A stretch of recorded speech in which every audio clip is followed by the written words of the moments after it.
18वीं सदी के शुरू में 17वीं सदी के एंड में सन 1900 की बात कर रहा हूं मैं, 1901 1902 की, इससे भी कुछ टाइम पहले ये दुनिया में बिखरे हुए थे। दुनिया में किसी को इनसे दुश्मनी नहीं, लेकिन दुनिया में जहां भी गए कभी ऐसा नहीं हुआ कि इन्होंने साजिशें तर्क न की हों। हिटलर जो था ना दूसरी जंग अजीम में, मैं तो जर्मनी गया हूं ना, मैंने वो कब्रिस्तान भी दिखाया था यहूदियों का। हिटलर ने यहूदियों पे बहुत ज्यादा जुल्म किया, जो बिल्कुल गलत किया। हम उस जुल्म को कभी भी हौसला अफजाई नहीं करते, देगों में उठा उठा के जिंदा डाल दिया करता था। हम इस अमल में हिटलर की बिल्कुल भी हौसला अफजाई नहीं करते, इस अमल को अप्रिशिएट नहीं करते। लेकिन उसने एक तारीखी अल्फाज कहे थे, उसे पता था दुनिया मुझे बुरा कहेगी बाद में कि लाखों यहूदी मार दिए मैंने। उसने कहा मैं चाहता तो सबको कत्ल कर देता, एक भी जिंदा ना छोड़ता, लेकिन कुछ मैं जिंदा छोड़ के जा रहा हूं,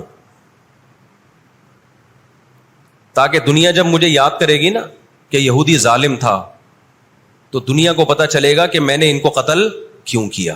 कुछ छोड़ के जा रहा हूं, ये चैन से नहीं बैठेंगे, देखना करते क्या है ये।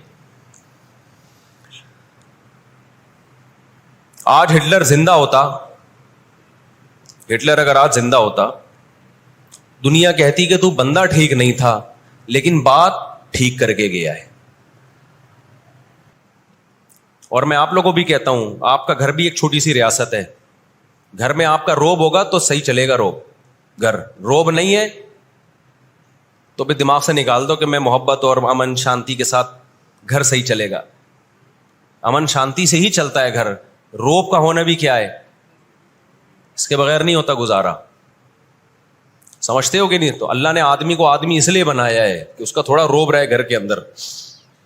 रोब खत्म तो घर से बड़ी मुसीबत फिर कोई नहीं है। दुनिया भी इसी उसूल पे चलती है। तो 17वीं सदी के आखिर में इनको ख्याल हुआ कि हम इतने सुकून से बैठे हुए हैं, अब तक दुनिया में कुछ उल्टा पुल्टा हुआ क्यों नहीं है। इनको ख्याल हुआ यहूदियों को। कुरान ने इनके बारे में क्या कहा?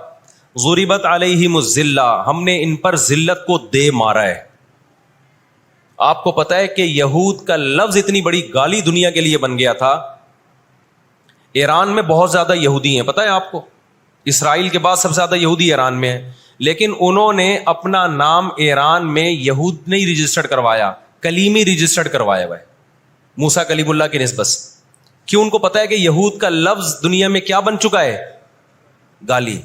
शर्म आएगी किसी को बताते हुए कि मैं यहूदी हूं, इसलिए ईरान में उन्होंने अपने आप को रजिस्टर्ड किस नाम से करवाया है? कलीमी कहते हैं उनको।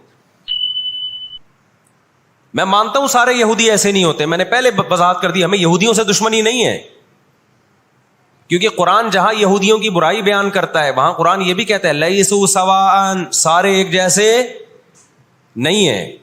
कुरान एतदाल से बात करता है, सारे एक जैसे नहीं है। लेकिन जितना शर और फसाद इस कौम में है, कुरान कहता है कि इतना दुनिया में किसी और कौम में नहीं है। ला तजिदन्ना शद्दन्नासी अदावतन लिल्लज़ीना आमनुल यहूद, अल्लाह कहते हैं तो मुसलमानों का सबसे बड़ा दुश्मन दुनिया की जितनी कौमें हैं उनमें सबसे बड़ा दुश्मन किसको पाओगे? यहूद को पाओगे। उसके बाद मुशरिकीन को पाओगे, और इस्लाम के सबसे ज्यादा करीब तुम किसको पाओगे? नसारा को, ईसाइयों को पाओगे।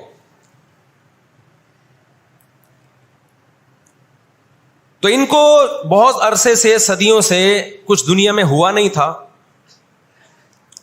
तो इनको बैठे बैठे परेशानी होना शुरू हो गई। चंद इनके फसादी लोग जमा हुए और उन्होंने कहा कि भाई दुनिया में हर कौम के पास एक मुल्क है, हर मजहब के पास एक मुल्क है, तो हमारे पास भी होना चाहिए। हालांकि ये बात ही गलत है, दुनिया में हर कौम के पास मुल्क नहीं है। दुनिया में लाखों कौमें हैं, मुल्क थोड़ी लाखों हैं। पाकिस्तान में कितनी कौमें हैं? सराइकी है, पंजाबी हैं, उर्दू हैं, पठान हैं, बलोची हैं। अगर कौमियत की बेस पे मुल्क बनाना शुरू कर दें फिर तो एक एक इंच के मुल्क वजूद में आएंगे। फिर सराइकियों में जाएंगे तो सराइकियों में 20 कौमें हैं, पठानों में जाएंगे पठानों में 40 कौमें निकलेंगी, मुहाजिरों में जाएंगे उनमें सिद्दीकी अलग है, हाशमी अलग है, 20 किस्म के, बिहारी अलग है। वो तो कौम दर कौमें बढ़ती चली जाएंगी। انہوں نے کہا دنیا میں ہر مذہب کے پاس ایک ملک ہے، حالانکہ یہ بات بھی سکھوں کے پاس کوئی الگ ملک ہے، کوشش کر رہے ہیں وہ بنانے کی، لیکن اب تک کی رپورٹ کے مطابق نہیں ہے۔ بہت ساری دنیا میں مذہب ہے جن کے پاس کوئی کنٹری، مذہب کی بیس پہ حکومت دنیا میں 3 قوموں نے کی ہے، مذہب کی بیس پہ، جو آسمانی مذاہب ہیں، یہود، عیسائی اور مسلمان۔ پہلی جنگ عظیم ختم ہونے والی تھی، دنیا امن و امان کی طرف آ رہی تھی، ان کو وہ دنیا کا امن پسند نہیں آیا۔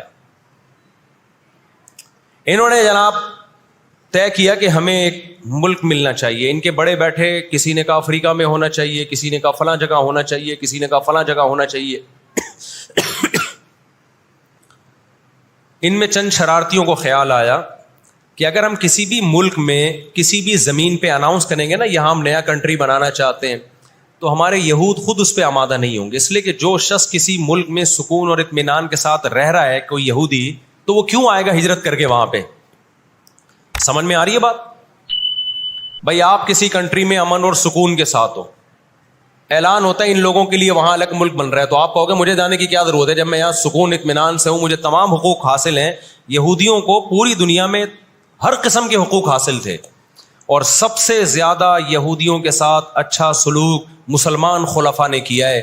یہودی خود اس کے معترف ہیں کہ مسلمانوں کی اور ہماری جنگیں وہ بنو قریظہ اور بنو نذیر کے بعد، وہ جو مدینہ کے دور میں اس کے بعد کبھی بھی نہیں ہوئی ہیں۔ مسلمانوں کی لڑائیاں یا تو اہل فارس سے ہوئی ہیں، ایران جو پہلے کا ایران تھا، یا عیسائیوں سے ہوئی ہیں، یہودیوں سے جھڑپیں نہیں ہوئی ہیں۔ تو ان کو خیال ہوا بیٹھے بیٹھے کہ ہمیں الگ ریاست چاہیے۔ مختلف جگہوں کا سلیکشن ہوا، سب ریجیکٹ ہو گیا۔ تو صہیونیوں کو خیال آیا کہ اگر ہم بیت المقدس کا نعرہ لگاتے ہیں کہ ہمیں بیت المقدس دوبارہ چاہیے، یہ ہمارے آباء و اجداد کا وطن ہے، تو الگ ریاست کا منجن بہترین طریقے سے بک سکتا ہے۔ مذہبی لوگ جہاں لوگوں کو صحیح گائیڈ کرتے ہیں، خوب سمجھ لو مذہب کے نام کا منجن بھی مذہب میں ہی بکتا ہے۔ آج بھی ایسا ہو رہا ہے، بہت سی مذہبی تحریکیں لیبل کس کا لگا رہی ہوتی ہیں؟ اسلام میں بھی ایسا ہی ہے۔ جہاں اسلام میں آپ کو اچھی تحریکیں ملیں گی، وہاں ایسی تحریکیں بھی ملیں گی کہ لیبل کس کا لگایا جا رہا ہوتا ہے؟ مذہب کا، اور مقصد اس کے پیچھے دنیاوی مفاد ہوتے ہیں۔ اس کو سمجھنے کی ضرورت ہے۔